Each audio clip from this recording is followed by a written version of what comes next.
Good evening, everyone. Thank you, first of all, to VJ for having me back. I was with a group of developers who worked on a React open source project having to do with server-side rendering, and we had a lot of fun speaking together. It was 5 of us passing off the speaking roles back and forth for the course of the meetup. So this time I'm holding down the fort alone, but I'm excited. I'm very excited to have a chance to nerd out with you guys for a little bit about JavaScript modules. And this is a topic that I think is particularly fascinating because when we look at the history and the development of modules in JavaScript, we're kind of going in parallel with, we're tracing the history of JavaScript growing as a language from kind of humble origins as this lightweight scripting language that was running in Netscape to really becoming a powerhouse that gives us the modern web with all of its interactivity and everything that we love about it. So now we're basically in an era where we have JavaScript running everywhere, universal JavaScript, JavaScript on the client and on the server side, we have it in our thermostats, even flying drones for us. So needless to say, JavaScript has come a very long way, and so have modules. Oh, and the pronunciation of my name for anyone who might have been wondering is Mejin rhymes with region. So just, well, anyway. So the first thing that I would like to posit is that modules are a fundamental part of our lives as JavaScript developers. They're kind of part of the scenery. So I do a lot of my day-to-day work in a React code base. So when I fire up my code editor, many of the files I'm looking at have kind of a predictable structure. I see some import statements at the top, some export statements at the bottom. I almost don't even think about them. I mean, unless I've put a typo in my file path or something, then I am thinking about them. But I imagine there are other folks in the room working in other frameworks and working in other modular type code bases and environments. So modules and modular thinking are kind of second nature to us, and that's really how it should be. Modules are supposed to make our lives easier as developers. They do this by giving our code structure and boundaries. So that way we don't have to think about all of the moving parts. I don't have to have the React source code mingling with my component logic. I can take for granted that it's going to be available for me and do what I want it to do most of the time. So for now, it resides elsewhere, out of sight and out of mind. And this is especially important as code bases get bigger. So when we hear about terms like modularity and separating concerns, that's really about our sanity as developers who are working with each other and working with a lot of code. So let's start out and get on the same page as far as our concepts and terminology. We'll start with the basics. What's a module anyway? I like to think about modules as building blocks of data and functionality. And we can bring them into a program, and we can also make them available to other programs. And ideally, you can kind of treat them like you would building blocks, and hopefully you can add or remove pieces from the whole without the whole structural integrity falling apart. So when we're talking about modules, we're really talking about the higher level design of our software. We're often thinking about modules in terms of a single file, because that's typically how we organize our modules, one module, one file. We can also talk about modules in terms of their relationships to other modules. So a module has an interface, and that's its exposed bits that let us have data and a functionality available for use in other programs. I kind of like to think of the module interface as the little bumps on the top of a Lego brick. So you can try to put your Lego bricks side by side, and they won't really stick together, but those little bumps, which I actually just found out are called studs, Lego studs, are how we actually get our structures to stick together. And so module interfaces are a little bit like that. And a module can also have dependencies, and often that just means that we're dealing with other functionality that we're relying on to have the functionality of whatever module we're working in. And so just to hammer it home, in case there's any ambiguity about my personal position on this, modules are awesome. They help us to keep organized code bases, especially as those code bases are growing in complexity. They help us resolve our dependencies, making sure that any pieces of code are supposed to be there and we don't have to worry about getting them all in the right order. They also help us to share and reuse code. So we have a wonderful thing called NPM that gives us access to literally, I think, 700,000 packages right now. A lot of packages of code. And we ourselves can be part of a community contributing to that global repository alongside others. So kind of cool. But before we go any further, there is an elephant in the room, and we should acknowledge it. So these modules which I've been talking about and that are so fundamental to modular and modern programming are actually just barely a part of JavaScript. They weren't built into JavaScript pre-ES6. So for most of its years as a language, JavaScript didn't have any kind of built-in native module system. So this is unlike Python, for example. And so modules only really recently became part of the language, and they've actually only just landed in modern browsers, like as of this year. So oftentimes when we're working with modules, we're not working with the built-in module system at all. We might be using require statements if we're working in Node or CommonJS. We might be using import statements like I showed earlier from React code. We might be using Babel to transpile them down to ES5 and then to bundle those files that were all supposed to be separate into a single one for consumption by the browser. So what's going on? Well, this is where I started getting curious. Like, how did we work for so long without modules in JavaScript? And as I started to take a peek into the history, I found that there was this overarching storyline that JavaScript was really built disadvantaged when it came to modules. It wasn't built with any kind of modularity in mind. When it was first invented, it was just supposed to be lightweight scripting, inline scripting. And over time, as more demands were made of JavaScript as a language to do more for us, we see an increasing need, so running in parallel, for usable module systems. So I like to think of the history of JavaScript as unfolding in 4 phases. I made these up, so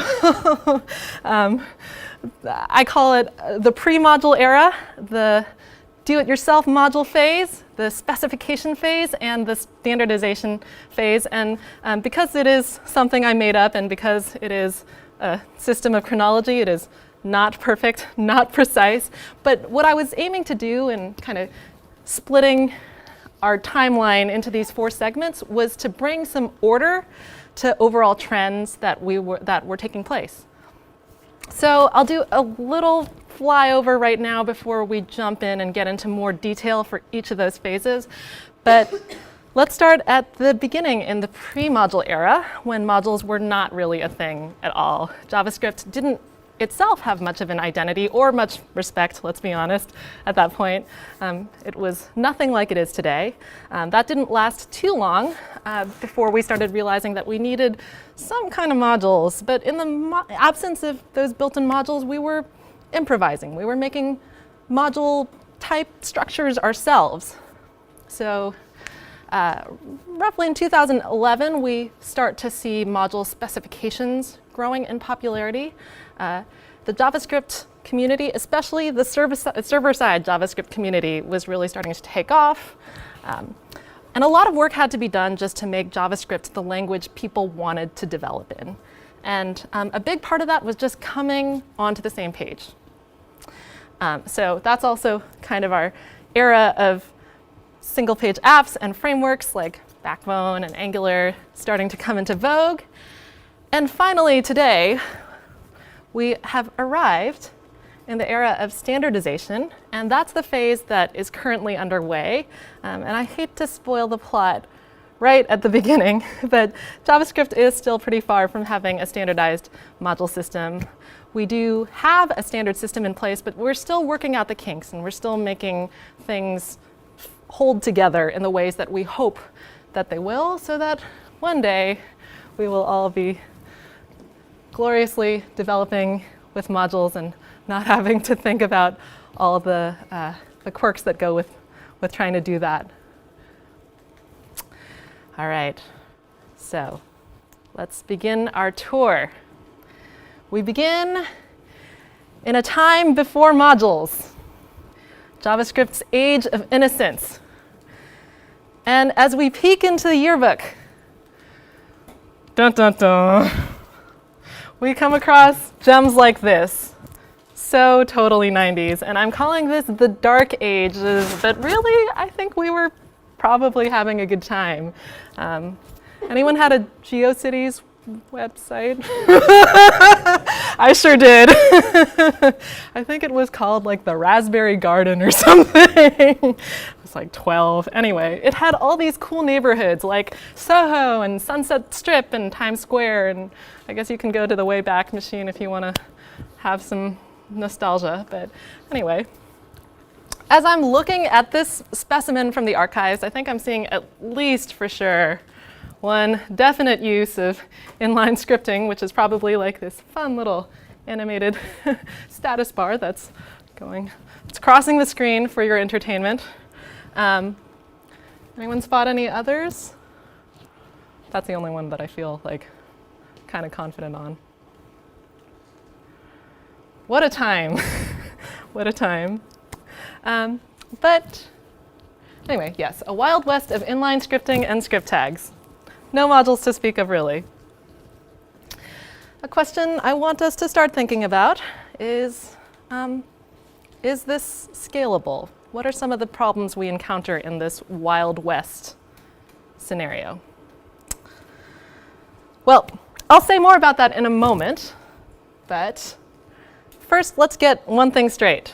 At this stage in the game, no one was really thinking about scalability. That was not the name of the game. And if you don't take it from me, take it from the inventor of JavaScript himself, Mr. Brendan Eich. I hope he pronounces it that way too. I could be butchering it, but he did say in an interview with InfoWorld that no one thought JavaScript would be used at the wide scale that it is. Not just reaching lots of people on the web, but large applications like Gmail. To write large code, you don't just want this little snippet language that I made for beginners. You want strong APIs and ways of saying, hey, this is my module, and this is your module, and you can throw your code over to me, and I can use it safely. So quick trivia question. Does anyone know what year JavaScript was invented? Any guess? 95? Or did you say 95? That is exactly right. Over the course of 10 very intense days for Mr. Eich. And I think his original instructions from Netscape were actually to have a language that was a lot more like Scheme for the browser. So if anyone's worked with Scheme, which is kind of a dialect of Lisp, you know it looks completely different from the JavaScript we know and love. Those instructions, those marching orders changed significantly, and I feel grateful for that. So in 2006, we get the first of several manifestos that we will see. So this particular manifesto came from the Yahoo user interface team in a blog post with the title Global Domination. And they had a good point, I would say. And the point that they were trying to make is that global variables are a terrible, risky practice that we're all engaging in, this unsafe behavior that we're all engaging in. But in growing code bases, we really had to cut that out. And so what's the problem? Well, global variables are notoriously unreliable and insecure, and there are a few reasons for that. And the first has to do with variable naming collisions. So assuming Mary and George on the UE dev team are working on the same code and named their variable the same thing, they were likely to run into trouble. Pollution in the global namespace. And globally scoped variables are just, well, they're just really easy to break or to forget that they even exist. And secondly, because they're exposed, they're not secure. So it's not just coworkers who might innocently bump into each other in the global namespace dance floor. Third-party scripts and malicious code might join in the fun. And global variables are a vulnerability that we generally want to avoid, especially if we're Yahoo and we're the big guns in the game in the mid-2000s. So the UE team actually went as far as to say that an objective measure of the quality of a JavaScript program is how many global variables and global functions does it have. A large number is bad because the chance of bad interactions with other programs goes up. And a few other issues were cropping up in this era, in this pre-module era. Whenever you wanted to reuse code, you'd likely be doing some kind of copy-paste job and then following the trail of breadcrumbs wherever it led you. And anytime you tried to update your code, it would likely be a logistical nightmare as you tried to find all the places where you needed to update it. Dependencies were a hassle to manage, especially if you were dealing with version control. You had to worry about putting your script tags all in the right order. And basically, as code bases were getting more complex, we needed a way to manage them better. So let us set foot into the next era, do-it-yourself modules. And in this second phase of JavaScript history, not all of the problems from the pre-module era were going to go away right off the bat, but we'll start to see some of them being addressed, particularly the problem of global variables, because that was an immediate concern. So this insight about needing to limit global variables actually spurred a ton of innovation and improvisation, really, with what was possible within the constraints and flexibilities of the JavaScript language. And this was really an era of transformation for the web. We're really moving away from the GeoCities model of static websites. We're moving toward more interactivity. And AJAX requests were becoming more of a norm during this period. jQuery hit the scene during this time, and the web was really starting to grow up a little bit from websites to web apps.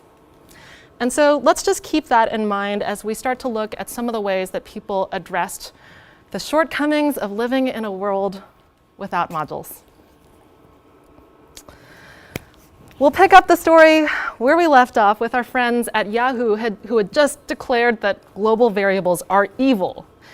And their answer to this problem of global variables was actually just to restrict them. Let's stick with a single object with godlike status, the Yahoo object.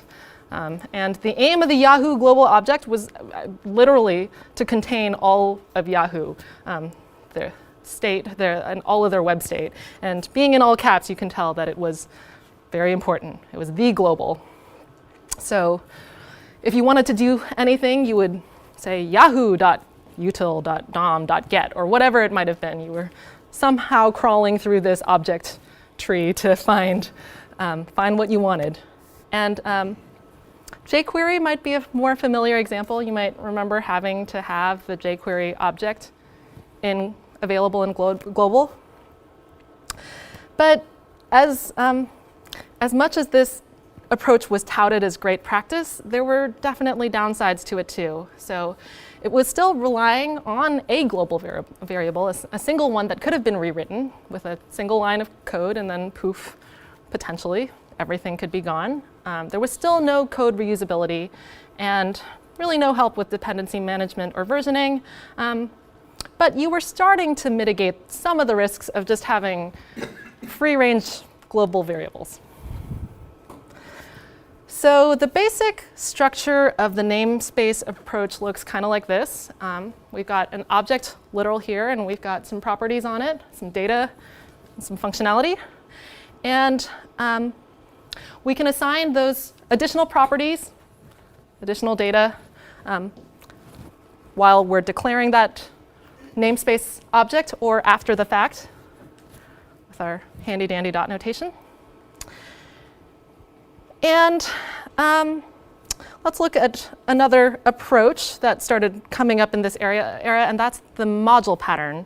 And the essence of the module pattern is being able to use an immediately invoked function expression with the power of closure. So the power of closure is that it would shield private variables from being accessed outside of that function scope.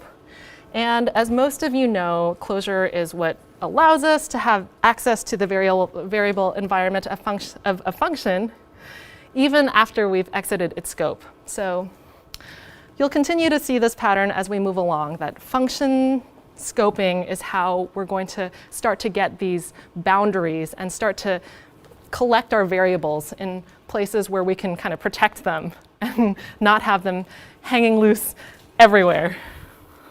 Control yourself, JavaScript. So here's a rather simple example of the module pattern in practice. So this my do-it-yourself module, we're assigning to it the return value of this iffy. And in that iffy, we've got in our closure scope some private variables, and then we've got our exposed functions that are returned via an object with the increment and print properties. And so, as one might expect, you can call the print function and find out what your counter variable's value is at any point. You can call the increment function, increment your counter. If you printed it again, its value is 1, but you cannot access that counter directly. That is the important thing. Thanks to our function scoping, it has lived, it is gone, you can't touch it. And here's another popular implementation from back in the day, also the module pattern, just a flavor of it, called the revealing module pattern, which is almost exactly the same. But in this case, both our public and private variables are declared outside of the return statement. So pretty much everything, all of our variables are being defined in closure scope. And we're selectively revealing what we want to. And my understanding is that this revealing module pattern was mostly just readable. It was easy to use. It was easy to work with. You could work mainly within that returned object and decide what you wanted to have and what you didn't want to have included. You didn't have to use the this keyword as much when you, well, at all really. You could simply refer to variables by name. Potential disadvantages of this approach. This was actually considered by people who were thinking about it, one of the most fragile ways of actually implementing the module pattern. You might imagine that if you had some public variable that you were trying to change, say you were trying to reassign it after having declared it, and suppose you also had a private variable in here which somehow used or depended on that public variable. Well, you might have a little bit of trouble and not get what you expect because these variables are defined in this function scope. What's accessible to those private variables and to private methods is the closure functionality, is what was in this function scope at the time this iffy was invoked. And so you might, basically this is just to say that you might get some unexpected results. It wasn't the best of the module pattern, but it was out there quite a bit in the wild. And just so we're clear, namespaces and the module pattern are not mutually exclusive approaches. They often did go hand in hand, which is something the late Doug Crockford advised. So here we've got a variation of the module pattern that takes a namespace object as a parameter. You can also sometimes find this out there with the .call function, and you're using the .call function and passing in the namespace object, and then you just use the this keyword instead of having that namespace in there as a function parameter. But anyway, same kind of idea. We pass in the namespace add some data and functionality to the namespace, but we've got privacy. We've got that privacy that that immediately invoked function scope provides us, thanks to closure. So JavaScript is kind of cool. OK, so that's a wrap on our quick, blazing tour through the early module era. And as you can see, the tools within JavaScript did take us a long way towards solving the global namespace pollution problem, but we still feel like we still weren't where we wanted to be. Ifys still felt a little like a hack job. We were still dealing with this giant global God object. And we still had some problems that remained. We never got to the point that we were able to actually swap modules with one another. Module sharing was not made any easier by this. And related to that, the copy-paste problem with reusing functionality. So even with the module pattern, we didn't really get what we mean when we say modularity. We didn't get all of those benefits that we wanted. So that brings us to the next phase. Specification. So what's getting specified here is a format that modules should take so we can consistently know and reliably know how we're going to load them and send them out into the world. And as in the last era, we start with a manifesto.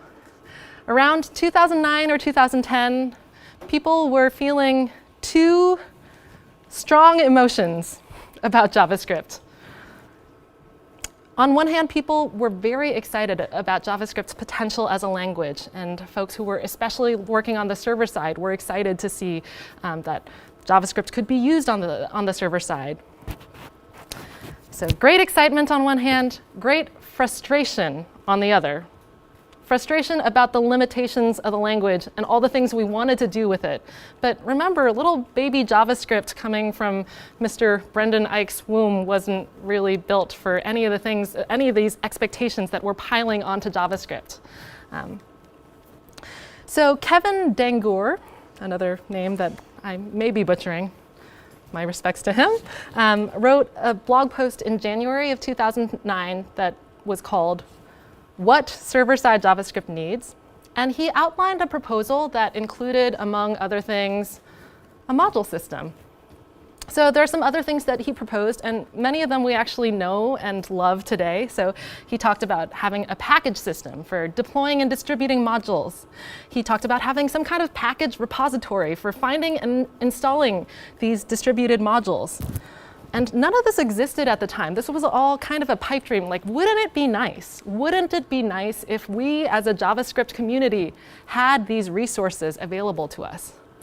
He talked about cross-interpreter standard libraries also being important. So APIs that could be used across different browsers, like Date and Math, already were at that time. So he said, wouldn't it be great if we had an API for the file system that was consistent across browsers? Anyway. The bottom line is that Dangoor felt that what he was describing was not actually a technical problem. It was an organizational problem. It was about finding consensus among the JavaScript community, bringing people together so they could make a decision and step forward and start building something bigger, something better together. So like adopting a common currency or a common language. His blog post, which you're welcome to check out, ultimately led to the formation of a grassroots group of similarly fed up developers who called themselves, eventually, or CommonJS. And they decided that they would start setting some standards for JavaScript, including standardizing module loading. So not too long after that, Node came out, just a few months later, so this was May 2009. Dangoor wrote his blog post in January. And they created a module implementation which has since taken the name CommonJS, but it's distinct from that original group. As we'll see, that original group didn't end up meeting all of their goals. They kind of created some things that they didn't mean to But anyway, Node had a number of competitors at the time that were also in the business of creating server-side environments for JavaScript, but Node won, and the CJS, the CommonJS specification name, stuck with the Node implementation. So that's what we think of when we say CommonJS today. We're talking about Node's implementation of modules. And the CommonJS spec stipulates support for module loading via a require method and assigning exports to this property on the module object called module.exports. And this was really designed with server development in mind. That will become important in a few minutes. You might be working in Node already, but if you're not, and if you're not hanging out in CJS regularly, we'll have a quick look at the syntax. We've got an awesome.js file here, and we are exporting as its module interface this awesome person function that says so-and-so is awesome. I wish I had people affirming me like that all the time. And in some other file, we are using that wonderful require method to bring in that awesome person functionality. And that require method is going to have you load a module, and now you can have dependencies. The require function is actually really powerful. It is something that will block Node's thread of execution. Module loading in Node is synchronous. Not a big deal, actually, because on the server side, you're working typically with file systems, and your files are there already. It's not a huge tax or a huge cost to be dealing with synchronous module loading in Node.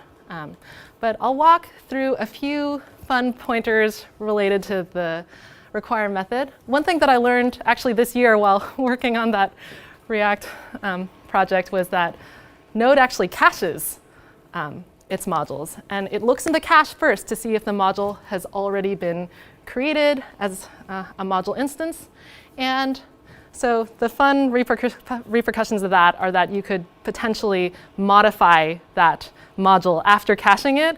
And then when you're working with that same module again, it might have some additional properties that you might have assigned to it. It may have, it can change or evolve and have all of those properties that you give it. And then this module._load function that's kind of under the hood of the require method then calls this module._compile function, and that's where the magic happens. This method creates a special require function. Actually, it's specific to every module instance that's being created, and it generates a wrapper function. So remember, just like with the module pattern, where we had to scope things, scope the contents that we wanted sort of protected in a module within a function so that we could have that little pile of data and functionality and properly scoped variables. Same trick here, a little more sophisticated, but we're still using function scopes. And then it actually runs that wrapper function on the spot. And I think I want to highlight here that all of this kind of happens at once. You start wherever your entry is into your, you start wherever, with whatever file you're entering into, you hit your require statement, Node goes off to another file, does its thing, doesn't move on until it comes back and finishes its trail of dependency unwinding. So anyway, so in case you're curious, here's what the wrapper function roughly looks like. I just grabbed this from the Node docs in GitHub. They've got a nice little README type page on modules. And yeah, kind of made this point already, but function scoping is a powerful tool in JavaScript. Nothing outlives the execution of that wrapper function except what's actually exported from that module. And that's, I think I say that, yeah. So that wrapper function will assign whatever is being exported to that file to the module.exports. And off you go, you have whatever you wanted that was exported from that file. File name and dir name are just convenience variables, so you don't have to type out the whole path and directory. It's nice that Node did that for us. So there are, of course, options for using the CommonJS module format on the browser. Many of us are, again, doing some kind of transpilation to whatever newfangled JavaScript code we're using so that we have continued compatibility. Anyway, so CJS wanders beyond the server every now and again if we wanted to. We can use those require methods if we want to. So remember our friends at CommonJS, like the group of fed-up developers, not the specification. So in a strange plot twist, even though they were really talking about JavaScript for the server side, they didn't succeed in offering any kind of usable spec for the server side, but they did create one for the client called Asynchronous Module Definition, or AMD. Quick look at the syntax there.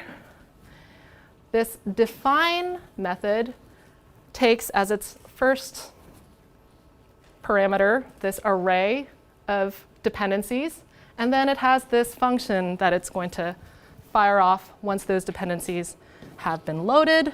True to its method, it is asynchronous. It is better suited to the browser. And require.js is one of the more popular libraries folks are using with AMD. And then UMD, the Universal Module Definition, which I heard a developer, or I read that a developer was joking that when you try to please everybody, no one leaves happy. So this was an attempt to support both the CJS spec and the AMD spec. And with this hulk of boilerplate, as you might imagine, it never really caught on. No one wants to do that. No one wants to do that. So rest in peace, UMD. I'm sure there are people, or I'm sure there are some code bases that are using it. Anyway, so we may say that specifications really flourished in the early part of this decade, but while they were a wonderful thing, and while there was a lot of innovation and a lot of effort to come up with specifications that we all use, it is possible to have too much of a good thing. Czech Glowacki, man, all these names are hard. He was a member of Ember's core team, and he wrote in 2014 that unless all dependencies use the same module format, dependency tree of depth greater than 1 is so painful, nobody does it. Nobody agrees on a solution to this problem. We are all fucked. So anyway, specification hell. And finally, that brings us to the last part of our tour. Where are we now? Well, I really wish I could tie up this presentation in a nice bow, but the fact is that we're still kind of in the awkward teenager phase of JavaScript really finding its adulthood and finding its way of living up to the expectations we've put on it.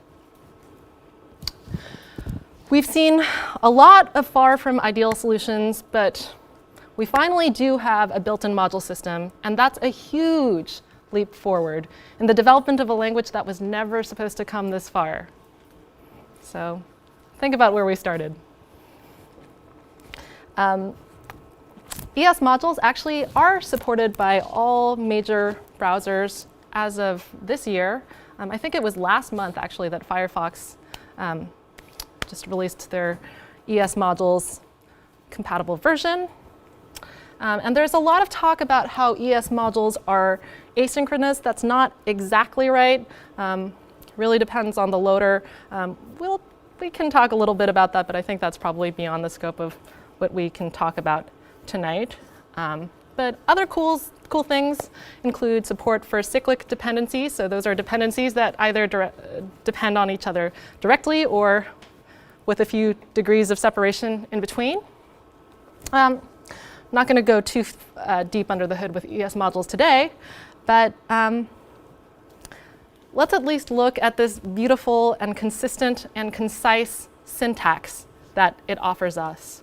We've got two export types on the left. We can have default exports. Some of this may be review for those of you who are doing this on a daily basis. We can have named exports. So here I've got a default export coming from a message.js file. I've got 3 little trivial arithmetic functions that are coming from a library.js file. And then their corresponding import methods. So we can import whatever we exported as a default export using the import statement like so with the word from. When we're dealing with a file that has multiple named exports, then we have the option of importing all of them. We can even give a name to the containing object. So importing all of these little functions as lib, or I guess I could have called it arithmetic or something from lib.js. We can selectively decide which parts of the interface that we want to bring in using, I guess this is kind of, it's not exactly, I guess it's kind of object destructuring. Yeah, I would call that object destructuring. Cool. And in the browser, we still have our trusty old script tag that has survived many years of JavaScript. But now we have a new special attribute called type called type, and we can assign it module to let the browser know this is not regular JavaScript that you're going to be parsing. You're going to be looking at a module file, and that has to be handled differently. So JavaScript can begin its process of module loading, building out a dependency tree, and all of that. We also have a fallback for older browsers. So when you have the no module attribute, this is going to be ignored by those modern browsers that are using modules natively. The no module attribute says, ignore me to those browsers, but if you are not in one of those browsers, if you're in an older browser, you've got your trusty bundled regular JavaScript file in all of its global variable glory.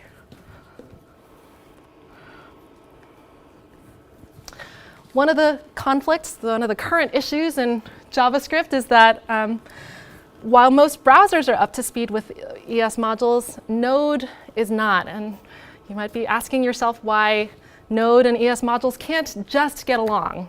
Well, the implementation actually is pending. I was able to play around with it a little bit and just make sure you have the most current version of Node and just use the, I think it's called experimental modules flag or something, experimental something flag. And you can absolutely play with them in Node. But really what's going on is that ES modules and CommonJS modules, these are really different specifications. So when I was talking about Node earlier, doing the synchronous loading and execution of those wrapper functions that it was creating with require, that's a really different approach to modules than ES modules. It's just, they don't play nicely together. They are two different concepts of modules. So one of the things that's caused a lot of contention is the .mjs, I think it's modular JavaScript file extension, which is basically to node what the type equals module attribute on the script tag was to the browser. So this .mjs file extension says to node, hey, you're about to parse an ES module file. Some people have called it the Michael Jackson script file extension. Anyway, as I said, I wish I could just wrap this up in a tidy bow, but there are still a lot of questions about what the future is going to look like. There's a lot of thought that ES modules and HTTP2 will be very complementary to each other with the possibility of server push and being able to sort of chunk out bits of code quickly on demand. And yeah, I think we have yet to see what's to come, and we're kind of in an exciting phase in the life, the not so long life of JavaScript. I think it must be in its, I'm terrible at arithmetic, its 23rd year. It's going into its 23rd year, just its young adulthood, and we all get to be a part of that. And maybe at the end of that, we will get to the promised land. Thank you.